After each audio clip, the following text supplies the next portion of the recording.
هذا هو يا اوا 1000 ربعك 1000 وربع. ها خەریکی قودی خڕکردنەوە مرۆخ خودی خڕکردنەوە. بەڵێ هەرێ وەڵا هەتا ئێستا هێشتا با 3000 نافرەتێکە. أري والله سختة. هیلاک دەبی ماندوو أري دەبی. والله علاج ده راسي. زۆر دڵخۆش بووم کە ئەوەم بینی زۆر دڵخۆش بووم وەڵای زۆر دڵم خۆشە بارگرتنیا و دیارە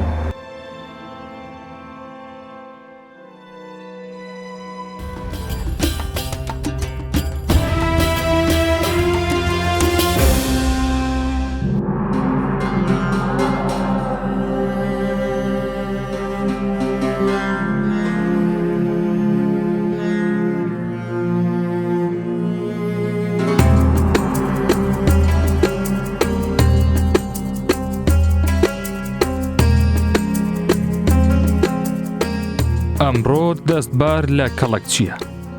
لەو جێگەی بناری چیای مەغلوب و دەشتی بە پیتی ناوکۆر یەک دەگرن. لێرە خاکەکەی میوان دۆستە و خەڵکەکەی بەخشندن. بەڵام لە پشت ئەم جوانیە سروشتیە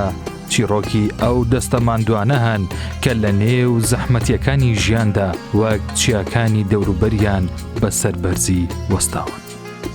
ئێمە هاتووین تا لە ناو بێدەنگی ئەم ناحیەیەدا ببینە دەنگی ئەو مرۆڤانەی تەنها بە ڕەنجی خۆیان دەژین. ئەم کاروانە مرۆیە بە هەماهەنگی و پشتگیری دەستگای خێرخوازی حاجی ئیدریس سوورچی گەیشتووەتە کەڵەکچی. حاجی ئیدریس سوورچی ئەو سەرمایەدارە نیشتیمانیەیە کە بڕوای وایە سەرمایەی ڕاستەقینە لە ئاوەدانکردنەوەی دڵە ماندووەکاندایە. ئەو لێرەیە تا لە ڕێگەی دەستبارەوە پەیامی وەفا و هاوسۆزی بگەێنێتە ئەو جێگەی کە ڕەنجی حەڵاڵ تێیدا نیشانەی شکۆیە.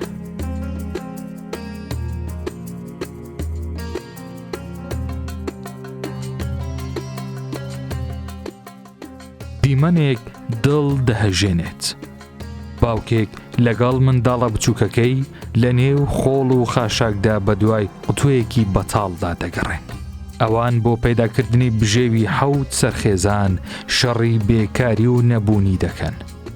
سەیری ئەو دەستە بچووکانە بکەن چۆن لە جیاتی یاری باری قورسی ژیانیان هەڵگرتووە تا سفرەی ماڵەکەیان بێنان نەمێنێت. ئەمانە پاڵەوانە بێدەنگەکانی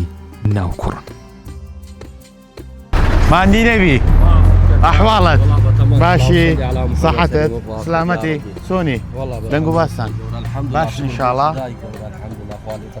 لێرە خەریکی چین چ دەکەن لێرە؟ بۆ قورئان مامۆستا خەریکی قودی خڕکردنەوە مرۆخ خودی خڕکردنەوە. بەڵێ هەرێ وەڵا باشە بە شێوێک بەردەوام دێ ئێرە خودی خڕدەکەیەوە. ئەرێ وەڵای بە بەردەوامی دێم لۆ ئێرەی باس ئەلحەمدولیلا خوای گەورە بەسیار بێ شکر بۆ خوای گەورە ئەلحەمدولیلا ژیانم لەسە ئەوەیە و لەسە ئەو ئیشەیە و لە خوای بەسیار بێ ئەلحەمدولیلا شکر بۆ خوای گەورە. باشە ئەگەر بۆمان باس لێ بکەی گوزەرانت چاوێ لەگەڵ خڕکردنەوەی خودووی سەر ئەو جادانە چۆن تێدا پارێ حاڵە وەزێت؟ بۆ خوددایە ینی زۆر کەمە و شتەکە زۆر کەم بووە بەڕاستی بەس ئەلحەمدولیلا ینی لەگەلی بەڕێوە ئاچینەوە خۆمان هێدی هۆردە و ئەوەش لەگەڵ هاوکارە؟ بەڵێ ئەوەش لەگەڵم هاوکارە ئەوەش کوڕی خۆمەوە دەگەمدایە. چۆنی؟ أشياء بەردەوام یارمەتی باوکت دەدەی؟ ناوت چییە؟ عبد الخالق دەخوێنی؟ دەشت ساغێتە. باشە ڕستی چەند کەس لەسەر خڕکردنەوەی ئەو قودیانەی سەر ئەو جادەیە لە ماڵەوە چەند کەسن بۆ دەژین؟ وڵی لەکنە ماڵیم خۆمان مەقسەدن چەند کەس دەژین پێکەوە لە یەک ماڵ؟ وڵا ئەمە تقریبان 7 نەفەری لە ماڵەوە باڵێ ینی تاکە داهاتان ئەو قودیە خۆدی خڕکردنەوەیە لە بەس قودی خڕکردنەوەیە. لە ڕۆژێک ئەگەر زۆر پارەت دەست بکەوێتن لە ئەنجام خڕکردنەوەی ئەو قودیانە چەند دەبیتن؟ ئەو پەڕی ئەگە بگاتە تقریبان 25 سال. ئەو پەڕی ئەو پەڕی ئەویش نە ئێستا و زۆر ئێستا سستانە نە هاوینان ینی بە شێوەیەشی بەردەوام نییە؟ باڵێ ئەگەر هەش بێتن کەمە ئێستا زۆر کەمە بەس ئەلحەمدولیلا شاکرین لە خوای گەورە بەسیار بێ ئەلحەمدولیلا. ینی وەک دی ڕۆژەکانی ئاسایی لە ڕۆژی ئاسایی دەتوانیت تا چەند خەکەیتەوە چەند پارە؟ والله ئەو پەڕی ئێستاکان یعنی بە زۆری دەبتە فاردە تقریبا فاردە و نیمێک مالێ فاردە و نیمێک یعنی فاردەش ئەو پەڕی بەخۆ تقریبا یعنی ئەگە بیقۆ پێینەوە بە زۆری دەبتە 4 کیلۆ ناکو 3 کیلۆیە بەڵێ یعنی کیلۆش بە 1000 دەفرۆشینەوە باشە بۆت زەحمەت نییە لای مانگ ڕەمەزانە و ئەی کارە و بەڕێ وەڵا زەحمەتە بەسوەکی نارێن ئەمنی ساحیبی عنی بەخۆ لە مالی هەفتاش نەبئەرن لە مارەوە یعنی پێویستی ژیانی خۆم بەوە دەبینم بۆدی بپسی تاکە داهاتە ئاری وڵا تاکەدا سەرچاوی ژیانت سەرچاوی ژیانە ئەگەر دو ڕۆژ نەچم یێسیە یعنی وڵا ببرێ ڕۆژانەیەکە نەڕوو معتەل دەم لە مارێ ئاری وەڵا ئێمە لە پرۆگرامی دەستبار لە پایتەخت میدیاوە لەگەڵتین دیاریەکە پێشکەش دەکەین ئەگەر هاوکارم بێت ئەو دیارە لەلایەن پایتەخت میدیا بە هەماهەنگی حاجی ئیدریس سورچی سەرمایەداری نیشتیمانی پێشکەشی جەنابەت دەکەین هەڵبەتە ئێمە بە دوای کەسانی شایستەدا دەگەڕین بۆ پێشکەشکردنی ئەو دیارە ئەوە خێرخوازی نییە هاوکاریش نییە تەنها دیارەکە پرۆگرامی دەستبار لە پایتەخت میدیا بە هەماهەنگی سەرمایەداری نیشتیمانی حاجی ئیدریس سورچی ئامادەکراوە پێشکەشی جەنابەتی دەکەین دوادارین بەدڵت بێتن بەدڵ مەسوور بەمونم خواخێرتان بڕۆسیت یا چ پامێکت هەیە بۆ پرۆگرامی دەستبار و بۆ پایتەخت میدیا وەڵاهی دەستخۆشی لە خەڵکانی کوردستانی عێراق دەکەم بە زۆری موسڵمانەکان ڕەمەزانیان لێ پیرۆز دەکەم و خوای گەورە ڕۆژی و وێژیان ئەو پرۆگرامەی پایتەخت میدیا پرۆگرامی دەستبار چۆن دەبینی؟ وەڵاهی زۆر دڵخۆش بووم زۆر دڵخۆش بووم کە ئەوەم بینی زۆر دڵخۆش بووم دەستخۆشی لێ دەکەم دڵت خۆشی بەهەڵگرتنی ئەو دیارە؟ وەڵاهی زۆر دڵم خۆش و بەهەڵگرتنی ئەو دیارە باشە چ پامێکت هەیە ئاڕاستەی حاجی ئیدریس سورچی سەرمایەداری نیشتیمانی بکەیت؟ خوای گەورە ڕۆژی و نوێژی قبول کرد ئینشاءالله خوای گەورە بەردەستی زیاد کە خوای گەورە ئینشاءالله دەیکەتە دووبارە حاجی خوای گەورە ئاداش پاداشی بدەتەوە لە قیامەت و لەم دنیایەش دەستخۆشی لێ دەکەین و خوای گەورە ئینشاءالله تەمەنی درێژ دەکە لەسەر ئیمانی ساڵح و داوا لە خەڵکەکانیش دەکەین دەست یعنی برێن وەکی ئەو حاجیە بە ڕێزەی خەمخۆری ملەتی خۆیان بن دەستخۆشی لێ دەکەم و چاوی ماچ دەکەم و لێرە تاوێن دەسلا و ڕێزم هەیە بۆی دەستی ماچەکەم هەرساغبی بە ڕێزی پیرۆستان بێ ماڵت ئاوا خوا خەیری بنووسی و خوا خەیری گۆش بنووسی لەسەر عارەبانەیەکی سادە پیاوێک شیرینی و کێک دەفرۆشێت ئەو دەزانێت داهاتی ئەم کارە کەمە بەڵام بۆ ئەو ئەمە تاقە ڕێگەی سەربەرزیە بۆ دابینکردنی کرێی خانۆکەی ماندی نەبی چۆنی ئەحواڵت باشی خودێ ئەشانە لێرە دەفرۆشی ئەوە بازارتان چۆنە باسە و باس نییە و باشە و باش نییە بۆچی باش نییە سۆن نییە شۆل نییە نە سۆلم نە ئیدێ و باشە هەموو ڕۆژێک دەیتەیەرا لەسەر و عربانێ و کرۆپەل و شیر ئەگەر لە ڕۆژێکدا زۆر باش کار بکەی چەند کار دەکەی بە تەواوی دەهشت ینی لە دە زیاتر نابێت کەمترە باشە چەند کەسن لە ماڵێەوە دوو کەس ڕوخانیش عالەمە ینی لە کرێ نشینی ژیان چۆن تێدەپەڕێت بۆ شێوەیە تۆ کە کرێ نشین بی و لەسەر ئەم جادەیە بیدەست نایێت پارەیدە نایێت زەحمەتە باشە لە مانگ ڕەمەزان و بە ڕۆژی بین و شۆڵکردن زەحمەت نییە بۆت زەحمەتە ئێمە لە پرۆگرامی دەستبار لەگەڵتین پرۆگرامی دەستبار پرۆگرامی تایبەتە بە هەڵبژاردننی کەسانی شایستە بە هەماهەنگی سەرمایەداری نیشتیمانی حاجی ئەدری سورچی کە دەستگایکی خێرخوازیە ئێمە دیاریەکت پێشکەش دەکەین هەڵبەتە ئەو دیاریە هاریکاری نییە تەنها دیاریەکە پێشکەشی جەنابتی دەکەین چونکە تۆ کەسێکی شایستەی فەرموو چ پەیامێکت هەیە؟ والله ما هي ئایا دڵخۆشی کە کەسانی هاوشێوەی حاجی ئەدری سورچی و پایتەخت میدیا کەسانی شایستە دەدۆزنەوە و دیاریان پێدەدەن تا چەند گرنگە ئەو شتە هەبێ؟ والله باش باش ايوه ولا لەلایەکی دیکەی کەڵەکچیەوە پیاوێکی تر بە عەرەبانەی سەوزەوە ماندووبوونێکی زۆر دەچێژێت تەنها بۆ ئەوەی دەست بۆ کەس درێژ نەکات ئەمانە ئەو مرۆڤە مەردانان کە نانی شەرمەندانە نانۆشن لەگەڵ ڕەمەزانە چۆنی؟ شكر بخدي لا ئەش ساغبێت یاڕەبی بە شێوێک بەردەوام لێرە کەلوپەلانە دەفرۆشی و سەوزە و میوانە بلى بازارت چۆنە؟ الحمد لله باشە لە ڕۆژێک ئەگەر کارکەی داهاتە چەندە بە تەواوی ڕۆژەکە؟ والله 10,000 و 15,000 اوه ئەو هەیە بلى چەند کەسن لە ماڵەوە؟ 5 نفر اللي معلوه 5 نەفەر بلى ژیان چۆنە بۆ تۆ؟ والله شكر الحمد لله هذا شو دوري والحمد لله سەختەوە نییە؟ اري والله سخته هیلاک دەبی ماندوو اري دەبی والله لا يقدر ما براسي لە مێژای و کارە دەکەی ئەو سەوزە و میوانە لێرە دەفرۆشی؟ يا ولد شهر بين 6 ساعه والله 6 ساڵ بلى 6 ساڵە بەردەوامی لەسەری الحمد لله بلى کاک تالب بلى ئێمە لە پرۆگرامی دەستبات بلى بە هەماهەنگی حاجی ئەدری سورچی سەرمایەداری نیشتیمانی کەسانی شایستە هەڵ دەبژێری ئەگەر هاوکارمان بێت دیاریەکمان هەیە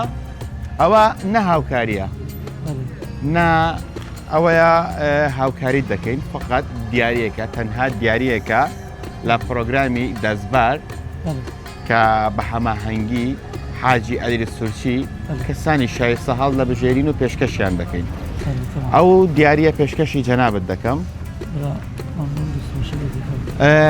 چ پەیامێکت هەیە بۆ سەرمایەداری نیشتیمانی حاجی ئەدری سورچی و پایتەخت میدیا کە ئەو پرۆگرامی دەستباری ئامادە کردووە و کار دەکات بۆ هەڵبژاردننی کەسانی شایستە والله خدا خير بسيط ان شاء الله نجاحتي بالدنيا ولا قيامات ان شاء الله خدای گەورە ئەجر و پاداشی گەورەی ان شاء الله زۆر مەمنونم لە هەمیتان بەخێر بێن سەر هەردوو چاو لە گۆشەیەکی بێدەنگی کەڵەکچی پیرە پیاوێک دوکانێکی بچووکی کردووەتەوە تەنها چەند پارچە کێک و کەلوپەلێکی کەم تاقە هیوای ئەون بۆ ژیان ئەو بە چاوە پڕ لە بڕواکانیەوە دەڵێت ژیانم تەنها لەسەر خودا و ئەم دوکانێ سلام علیکم مامە جان مانی نەبی چۆنی ئەحواڵت باشی ئینشەڵڵا سەلامەتی بازارت چۆنە؟ خۆت بازار سیستەما خۆت زانی بازار چاوایە بازار خراپە خراپ کە ڕاتەپە بی بازار باشە باشە لە دوکانەکەت بەگشتی کەلوپەلەکانت چین کە دەیفرۆشی؟ بۆ خۆت باس ئەی تشتانە ئەوانە نا؟ ئەوانە ئەو بچێکە و تۆم و تشتانەیە و هیچ ترماش نییە ڕسڵماژە لە دەست خدایە و لە دەست ئەی دوکانەیە و هیچ ترماش نییە و یعنی تاکە سەرچاوە بۆ دابینکردنی بژیوی ژیانەت ئەو دوکانەیە چەند کەسن لەمە؟ وەڵا 9 نەفەری 9 نەفەر ئارێوەڵا ماشەڵڵا 9 نەفەر 9 کەس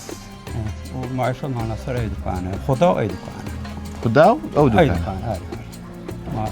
ڕاستیەکە خۆشتن نییە؟ حقیقەت 9 کەسن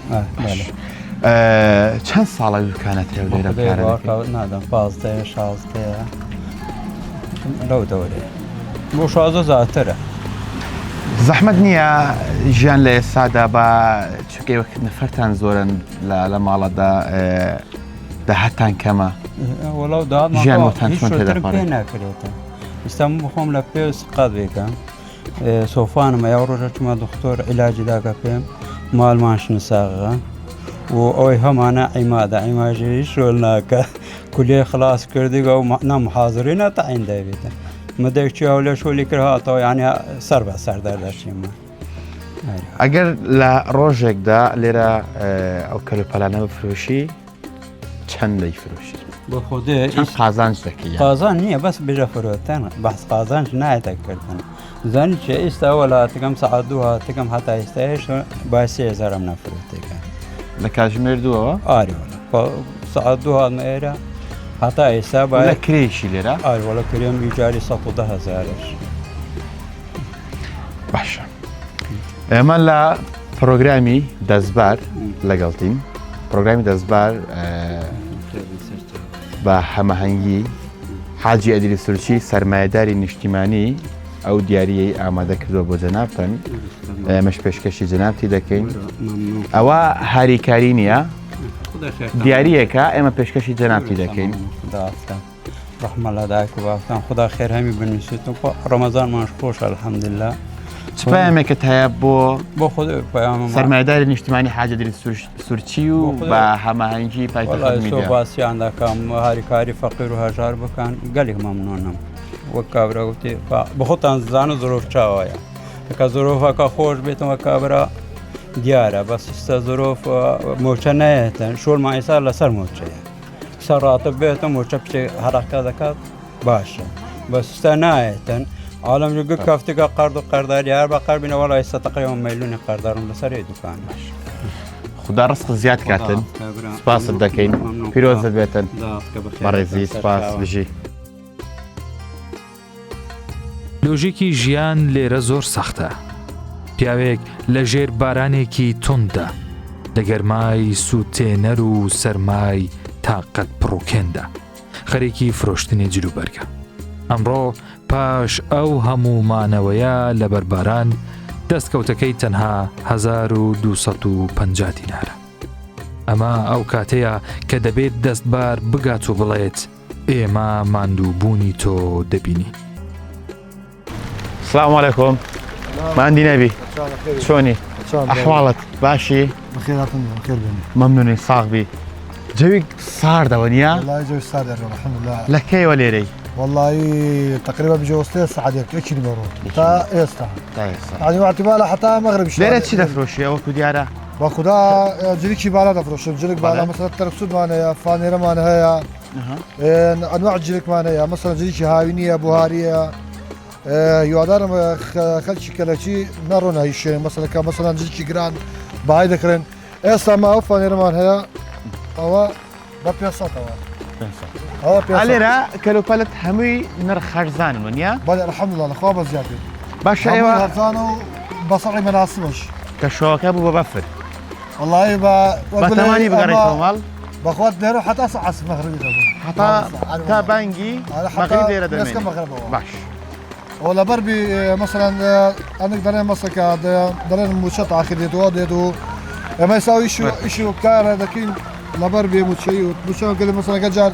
داخل ديتو تماشا كاملة كصاباتك مثلا بيداتك كصاباتك حلال ورشتك حلال بلا لكن لو مال مدال ئێوە چەند کەسن لە ماڵ والله ما شان نفر دم مدال ما يو قال عائلة شان نفرن ئەگەر لە ڕۆژێکە کار بکەی لێرە چەندە دەست دەکەوێتن بە فرۆشتنی ئەو جلوبەرگانە والله ما مستا ما خب ساعة ما كري كارم قال ساعة دكان مثلا باي 100,000 بفروشم 5,000 بۆ ساعة دكانة 5,000 بۆ منە بەو شێوەیە ئەمڕۆکە چەند کارت کردیە والله شاطح هذا هو يا ئەوە 1000 ربعك 1000 و ڕۆبای لە مانگی ڕەمەزان ئەو ڕۆژێ بە تەواوی ئەمڕۆ لە دوای هۆرتاوەکو ئێستا 1000 دینار و بەڵێ 250 دیارێکت کار کردیە بەڵێ باش ئێمە لە پرۆگرامی دەستبار لەگەڵتین پرۆگرامی دەستبار بە هەمەهەنگی سەرمایهداری نیشتیمانی و دەستگای خێرخوازی حاجی ئەدیری سورچیە ئەگەر هاوکارم بێت ئەو دیاریە پێشکەشی جەنابەت دەکەین ئەوە هاوکاری نییە بەڵکو دیاریەکە بۆ جەنابەت تمام بس خۆش شتێکتان دەکەم هەر ساغن هیوای سەرکەوتن بۆتان دەخوازم و داواش لە خەرچی خۆشەویستی خۆمان دەکەین مەسەن کە دەڕۆم بۆ جێکردن هیوادارم بێنێرە جلێکی هەرزانەیە سنەی بوهاریمانەیە هاوینیمانەیە هەرسە بە ساڵێک مەناسەبە تەواو سپایمێکت هەیە بۆ سەرمایەداری نیشتیمانی حاجی ئەدریس سورچی بەڕاستی زۆر جار متابعان دەکەم لە فەیسبووکە لە مەسەلا شۆسیال میدیاوە متابعان دەکەم ماسەلا ئینسان کەسێکی خێرخوازە و ویوات تەمەندەرێژی بۆ جەنابیان دەخوازم دەستخۆشیش لە جەنابیان دەکەم خدا خیرا مرسید ئینشاءالله دەستخۆشی لە جەنابەت دەکەم و دەستخۆشیش لە پایتەخت میدیا دەکەم هیوای سەرکەوتن بۆتان دەخوازم هیوادارم هاریکاری فەقیر و هژار بکەن لە پێناوی خوا و لە پێناوی مانگی ڕەمەزانی پیرۆز ئینشاءالله دەستان خۆش بێت و پیرۆزت بێت